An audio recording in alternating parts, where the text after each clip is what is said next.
하는 김에 네이버 부동산 사용법 설명드린다고 했으니까 네이버 부동산 그냥 간략하게 다 설명드릴게요. 다 저는 늘 이제 네, 초보자분들이 좀 아셨으면 좋겠다라는 생각이니까. 아까 여기 위에는 말씀드렸잖아요. 그래서 요 위에 아파트 오피스 이게 종류별로 그냥 클릭해 보시면 되는 거고 아파트 분양권 재건축 요거는 이제 기본적으로 세팅이 이렇게 돼 있습니다. 그래서 요건 그대로 놔두고 내가 뭘 찾을지 매매 전세 이런 거 클릭하시고 이쪽에 가격 클릭하시고 근데 내 집 마련을 하시는 경우에는 사실은 전세가도 확인은 하긴 해야겠지만 투자를 해야겠다.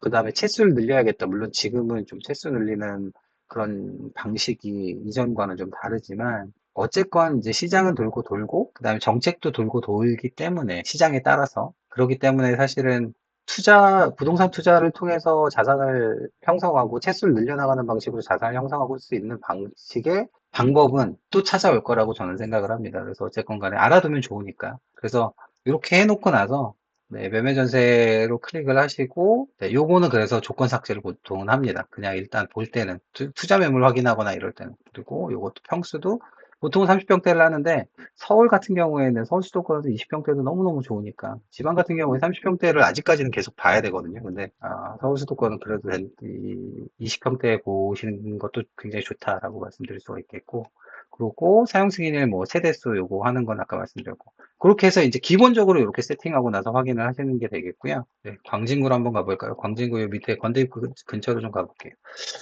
여기 보시면은, 오른쪽에 보시면 개발이라고 써 있어요. 그러니까 맨 위에 단지는 단지 표시를 해주는 거거든요. 그래서 이 몇억 대 가격들이 나와 있다라는 단지 표시를 해주는 거고, 그 다음에 개발을 눌러보시면은, 여기에 떤 것들이 나와 있는지, 자양 일종 지구 단위 구역 해가지고, 여기는 이제 재건축 이슈가 워낙 많고, 옛날 아파트들이 많거든요, 이쪽에.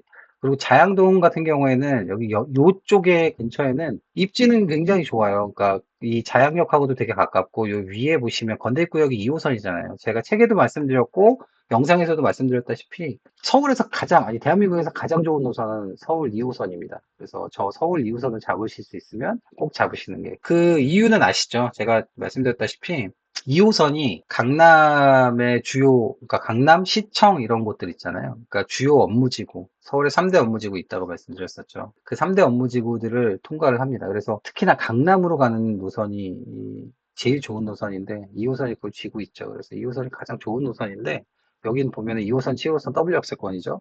요 밑으로 가면은 7호선 있죠. 7호선도 강남 쪽으로 가거든요. 그러니까 여기는 굉장히 좋은 곳입니다. 굉장히 좋은 곳인데 단지가 낡았고, 그 다음에 여기 보시면 세대수가 되게 짜잘한 아파트들이 많아요. 여기 보시면 235세대, 119세대, 252세대 막 이렇잖아요. 되게 짜잘한 아파트들이 많아요. 그래서 얘네는 거의 모아가지고 어떤 정비 사업이 진행될 가능성이 높고요. 아무튼 그렇습니다. 그래서 이렇게 해서 개발 상황을 여기도 지금 뭐 이렇게 지구 단위구역 이렇게 지정되어 있는 거 보이시죠? 그래서 개발은 그런 기능을 갖고 있고요. 학구 눌러 보시면요. 이거는 저희 이제 부동산 투자를 하는 데 있어서 학구는 사실은 배정받는 초등학교보다는 중학교를 좀 많이 보거든요. 근데 이제 요거는 서울 자양초등학교 뭐 이래가지고 이제 초등학교가 나와요. 그래서 초등학교 클릭해 보시면 요 초록색 부분 보이시죠? 요 초록색 부분이 뭐냐면 이 초등학교를 배정받는 지역을 의미해요. 이 안에 있는 주거 지역 그러니까 그 뭐 집들은 다 이쪽으로 배정받는다라고 그거를 표시해 주는 거거든요. 그래서 그 부분을 표시해 주는 거고 그렇습니다. 그래서 이렇게 초등학교에 대한 학군이 나와 있고요. 사실은 중학교 학군을 보려면 아시를 봐야 되는데 그거는 이따가 시간 되면 좀 말씀드리고 그렇게 하겠습니다. 그 다음에 편의시설 보면은 여기 쭉 있어요. 버스 정류장도 있고 지하철역도 있고 지하철역 그냥 보이는 거니까요. 어린이집 어디 있는지도 볼 수 있고 그래서 쭉 나와 있어요. 학교, 병원, 주차장, 마트, 뭐 은행, 관공서 이런 것들이 있는데 이건 사실은 내가 실거주할 때는 굉장히 중요한데 물론 이제 투자할 때도 중요하지만 사실은 이제 좀 크게 큼직하게 파악할 때는 뭐 저는 잘 보진 않습니다. 뭐 눈으로도 파악 가능하고 전 개인적으로는 이렇게 파악하고 나서 보통은 제가 임장을 직접 가거든요. 직접 임장을 밟아보지 않고서는 사실은 저는 요거는 그냥 참고만 할 따름입니다. 그 다음에 이제 거리 재개 기능 굉장히 중요한 기능이에요. 그래서 내가 만약에 나는 강변 SK뷰 아파트에 살고 싶어. 근데 여기서 얼마나 걸리는지 모르겠어 하면은 여기 거리 재개 기능을 클릭해가지고 이렇게 찍어가지고 네, 지하철역까지 얼마나 걸리는지를 보시면 되겠습니다. 그래서 그런 기능이고요. 그 다음에 항공뷰는 이런 겁니다. 요 위에서 네, 말 그대로 항공뷰죠. 위에서 이제 저걸 드론으로 찍은 거.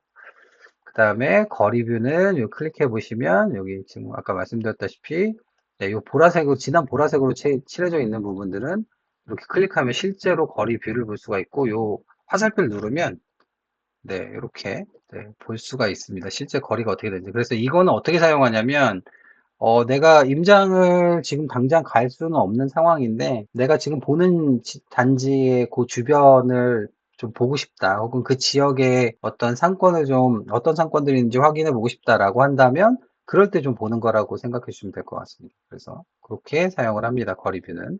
그리고 지적 편집도는 여기 보시면 이렇게 클릭해 보면 지적 편집도는 이렇게 돼 있죠. 그래서 색깔별로 구분이 돼 있어요. 그래서 상업지역은 이렇게 핑크색으로 돼 있죠. 그래서 핑크색으로 돼 있는 데는 일반 상업지역을 의미를 하고요. 여기 상권들이 있다라고 보시면 되겠습니다. 다만 이거 책 구매하신 분들은 아시겠지만 제가 말씀드렸다시피 저 상권인데 우리가 메인 상권을 저렇게 표시를 하는 거일 수도 있고 저것만 봐서는 근데 거기 안에 막 전통시장 이런 데가 있는 경우도 있어요. 그리고 또 상권이라고 해서 저렇게 표시되어 있다고 그래가지고 되게 다 막 신도심 이제 깨끗한 상권 이런 게 아니라 저희는 보통 짜그리 상권이라고 하는데 짜잘짜잘한 1층 상권들 쭉 있는 거 그런 류의 이제 고르지 못한 그런 상권들도 이제 상업적으로 이렇게 표시가 돼 있어서 사실 다 좋은 건 아니지만 대략적으로 상권이 어디에 형성되어 있구나 정도는 알 수가 있습니다. 그다음에 이 노란색은 여기 보시면은 1종, 2종 이렇게 되어 있는데 이건 주거지역을 의미를 하고요. 여기 보시면은 이 보라색 같이 이 보라색이라고 해야 되나요? 아무튼 요 색깔 있죠. 요 공업지구를 의미를 합니다. 그래서 서울에서는 사실은 공업지구라고 해도 딱 진짜 공업단지만 있는 경우는 그 좀 드문데 지방으로 가면 큰 공업단지, 일반 산업단지 이런 것들이 있거든요. 그래서 그런 데는 이렇게 표시가 되어 있으니까 그게 가까우면 두 가지 생각해 볼 수 있죠. 하나는 직장이 좀 많이 있겠구나 그래도 출퇴근할 수 있는 그 일자리들이 있겠구나라는 거고, 두 번째로는 그게 사실은 공장단지나 이런 것들이, 산업단지나 이런 것들이 내 집 바로 주변에 있으면 좋은 건 아니잖아요, 사실은. 내 집 주변에는 좀 쾌적했으면 좋겠고 하잖아요. 그래서, 가까이에 있다면 그건 좋진 않겠구나라는 생각을 할 수도 있겠고, 뭐, 그렇게 보시면 되겠습니다. 그래서 그런 것들은 지적 편집도로 대략적으로 파악할 수가 있습니다. 그 다음에 위성뷰는 이렇게.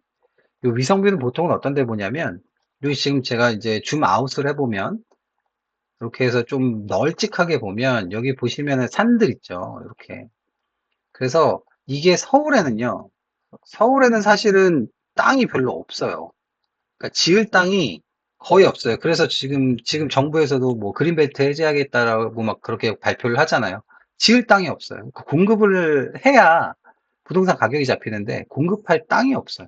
그리고 사실은 뭐 2기 신도시, 3기 신도시라고 해도 판교나 이런 곳들은 사실은 뭐 직장도 쥐고 있지만 강남 접근성도 굉장히 좋고 위치가 일단은 너무너무 좋기 때문에 그게 어떤 그 집값을 일시적으로 잡는 데 큰 효과를 발휘를 했는데 사실은 이제 서울 주요 업무지구에서 멀어지면 멀어질수록 외곽으로 해가지고 지어봐야 사실은 크게 떤 분산 효과를 나타내지는 못하는 것 같습니다. 그래서 서울에는 지금 네, 그린벨트 정말 말 그대로 해제하지 않는 이상은 네, 지을 데가 없다라고 보시면 되겠고 이거는 이 위성뷰가 어떤 때 가장 좋냐면 어, 여기 보시면 지방이 있죠, 지방. 지방은 지을 땅이 워낙 많은 데가 많아요. 그래서 지방 같은 데는 지을 땅이 있는지 없는지를 확인할 때에 유용해요.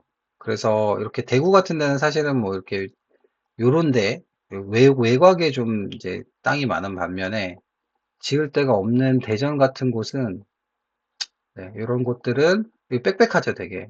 그래서 그 지을 땅이 있냐 없냐라는 것 자체가 어떤 걸 의미를 하냐면 그렇잖아요. 저희가 이제 있는 지역에다가 아파트가 이미 집들이 지어지고 사람들이 사는 곳에다가 그걸 밀고 나서 이제 새로 신축을 공급을 하려면 그 사람들에 대한 보상도 이루어져야 되고 막 여러 가지가 복잡한 것들이 있잖아요. 그래서 좀 이루어지기가 쉽지가 않은데 빈 땅이 많으면 그 논밭 같은 데 있죠. 그런 데가 빈 땅이 많으면 그거 그냥 싹 밀고 지으면 되니까 바로 짓기만 하면 되니까 되게 빨리 지어져요. 진행이 빨리빨리 돼요. 그러면은 투자의 입장에서 본다면 어떤 게 있냐면 내가 매술난 지역에 내가 예를 들어서 전세를 이제 세입자를 받아서 전세를 놨는데 주변에 바로바로 그러니까 빈 땅이 많아서 집이 바로바로 지어져서 2년, 3년 뒤에 내가 재계약하려고 보니까 어? 벌써 이제 공급을 시작한다고 그래서 사람들이 많이 빠져나가서 전세가가 확 주저앉았어요. 그러면 이제 역전세 맞고 이런 거죠. 그래서 서울 같은 경우에도 어디든 마찬가지긴 한데 지방은 특히나 공급을 되게 잘 봐야 되거든요. 그러니까 공급에 따라서 너무 많이 흔들리는 곳들이 많아서 그런데 이제 빈 땅이 많다라는 건 공급이 언제든지 이루어질 수 있다라는 의미니까 그런 건 좀 조심을 해야죠. 그런 거 볼 때 이렇게 위성뷰를 네, 확인을 합니다. 그래서 그렇게 그 정도 사용하는 법을 아시면 좋을 것 같고요. 가장 많이 사용하는 건 이 위쪽이죠.